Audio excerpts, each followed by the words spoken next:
What's up, you guys? So, as of today, Friday, January 6th, Jen Shah from the Real Housewives of Salt Lake City has been sentenced for her crimes. She pled guilty and she's been sentenced to 6.5 years in prison. After that 6.5 years in prison, she'll then have 5 years of supervised release. Jen Shah was initially charged with conspiracy to commit money laundering and conspiracy to commit wire fraud. And initially, she was pleading not guilty. She was going to go to trial, but she decided to plead guilty last July. She decided to plead guilty in a part of a plea deal. And the deal actually called for a sentence of up to 14 years in prison. 14 years.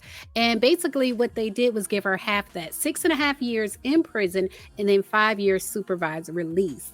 And again, this is basically for scamming elderly people. She was running a telemarketing scheme where she was targeting elderly people who tend to be more vulnerable to scams, especially scams that they don't understand.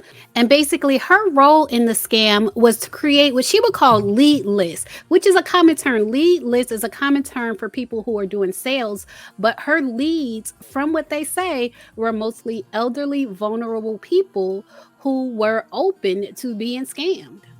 So it's a true shame what she did, especially targeting people who are vulnerable. It's a true shame. And in my opinion, she deserves to be in jail.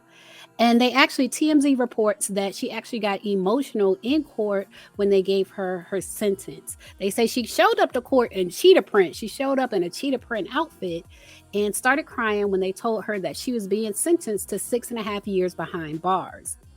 They said she told everyone that she was deeply sorry for what she had done, and she said, quote, "With the proper medication, I can now see what happened."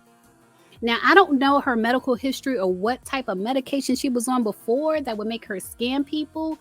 I've never heard of anything like that. For a medication to turn you into a scammer, it doesn't make sense to me. If it makes sense to some of y'all can leave a comment, let me know. But she says now that she has the proper medication, she can see what happened. As in, she can see her fault in all of this. Leave a comment if it makes sense to you and explain it to those of us who don't get it.